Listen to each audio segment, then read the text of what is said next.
Perkenalkan, saya Ahmad Dapa dari jurusan Sosiologi 2023. Saya akan menjelaskan eh, tugas dari bahasa Indonesia, resume dari pertemuan pertama hingga sekarang.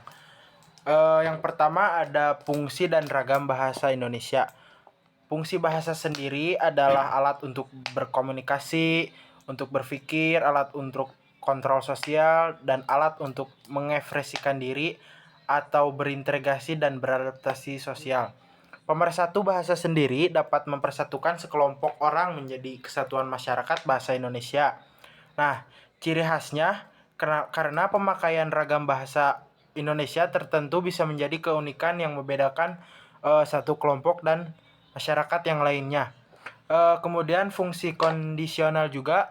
Fungsi kondisional maksudnya menyesuaikan dengan situasi dan kondisi. Jika di acara resmi maka ragam bahasa baku yang dipakai, sedangkan di acara non formal bisa memakai bahasa tidak baku. Ragam bahasa baku seperti ragam bahasa baku juga wajib dipakai ketika berinteraksi dengan orang yang dihormati seperti orang tua, guru, dan sebagainya. Dalam acara rapat, pemakaian wajib menggunakan ragam bahasa baku. Kemudian ragam yang tidak bahasa baku dalam acara pentas seni non formal yang dihadiri oleh orang-orang seumuran, maka bisa memakai ragam bahasa yang tidak baku. Kemudian ada membaca dan menyimak. Nah, membaca sendiri adalah proses yang dilakukan serta digunakan untuk memperoleh pesan yang hendak disampaikan oleh penulis. Teknik membaca adalah cara untuk seseorang membaca teks atau materi yang tertulis, digunakan untuk mendapatkan suatu informasi yang cepat dan akurat. Cara-cara membaca yang benar ada ya seperti scanning atau memindai. Kemudian ada SQ 3R yaitu survei atau survei bacaan. Kemudian ada question atau ajukan pertanyaan. Kemudian ada read yaitu membaca. Kemudian ada recall yaitu jeda. Kemudian ada review atau membaca ulang.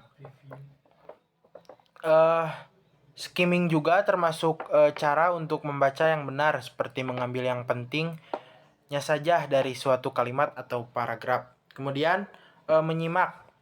Menyimak dengan seksama apa yang diucapkan oleh penutur untuk mendapatkan suatu informasi.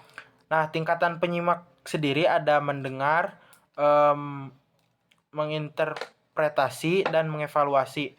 Tantangan dalam menyimak ada gangguan seperti perhatian yang terbagi, tidak mengindahkan pesan, ada penilaian yang terburu-buru, dan kurang pendengaran. Nah, cara yang menjadi pendengar yang aktif memiliki tujuan yang jelas dalam menyimak atau motivasi. Kemudian ada menuliskan pertanyaan yang tidak dimengerti saat dijelaskan oleh seorang penutur. Kemudian ada memperhatikan kata kunci yang diutarakan sebagai penanda. Kemudian ada ringkasan, ikhtisar, dan resensi. Ringkasan adalah memendekkan suatu bacaan dengan mengambil intinya saja tanpa mengubah struktur wacana. Ikhtisar juga sama seperti ringkasan yang cuma membaca atau memendekkan struktur bacaan dengan mengambil intinya saja yang tidak mengubah struktur wacana. Kemudian ada resensi. Resensi adalah karangan yang berisi penilaian terhadap suatu karya tulis. Tujuan dari ringkasan sendiri yaitu membantu pembaca untuk mengetahui isi buku tebal atau karangan dalam waktu singkat. Langkah-langkah membuat ringkasan seperti membaca naskah asli, mencatat gagasan utama, menyusun kembali gagasan utama dengan struktur yang benar, dan mempertahankan bahasa atau sudut pandang pengarang itu sendiri. Kemudian ada tujuan dari ikhtisar. Tujuannya sama seperti ringkasan, membantu pembaca mengetahui isi buku tebal atau karangan yang panjang dalam waktu singkat. Langkah-langkah membuat ikhtisar yaitu membaca naskah asli, mencatat gagasan utama, menyusun kembali gagasan, utama tanpa terikat pada struktur wacana, namun gagasan asli masih menggunakan pengarang yang harus dipertahankan. Bentuk-bentuk ikhtisar bisa seperti bagan atau kerangka atau kalimat. Kemudian ada tujuan resensi. Tujuannya sendiri memotivasi pembaca untuk membaca buku yang asli, memberi informasi kelayakan suatu buku, memberi kritik, koreksi, dan memaparkan kelebihan dan kekurangan yang terus menjadi penghubung antara keinginan pembaca dan penulis. Unsur-unsur yang perlu diresensi seperti jenis buku, identitas buku penulis, penerbit, tahun terbit, tebal halaman, dan harga. Tujuan pengarang yaitu tujuan dengan kata pengantar, keunggulan dan kelemahan buku. Langkah-langkah untuk membuat resensi itu sendiri seperti membaca dengan cermat, menuliskan kelemahan dan kelebihan buku dan informasi penting lainnya. Bandingkan dengan buku yang lain yang memiliki tujuan yang sama atau judul yang sama. Membuat ikhtisar atau ringkasan terlebih dahulu sebelum membuat resensi. Kemudian ada paragraf. Paragraf atau topik utama dalam sebuah paragraf adalah pokok atau subjek yang menjadi fokus utama dari paragraf tersebut. Topik utama sendiri yang hendak disampaikan dalam paragraf seringkali digunakan dalam kalimat utama. Nah, biasanya dijelaskan atau dibahas lebih lanjut dengan menggunakan kalimat dan contoh-contoh pendukung. Kemudian ada kalimat utama. Kalimat utama dalam sebuah paragraf adalah kalimat yang merangkum atau menggunakan ide utama atau topik utama dari paragraf tersebut. Kalimat utama juga seringkali menjadi inti dari apa yang hendak disampaikan dalam teks. Kalimat utama berfungsi sebagai panduan untuk pembaca, membantu mereka memahami subjek atau pesan utama dari paragraf tersebut. Kemudian ada contoh atau bukti pendukung. Contoh atau bukti pendukung sendiri dalam sebuah paragraf adalah informasi, fakta, data, dan ilustrasi yang digunakan untuk mendukung, menguatkan kalimat utama atau ide utama dalam paragraf tersebut. Bukti pendukung bertujuan untuk membuat argumen atau penyampaian dalam paragraf menjadi lebih meyakinkan dan informatif. Berikut adalah beberapa contoh pendukung dalam paragraf. Contoh 1, kalimat utama.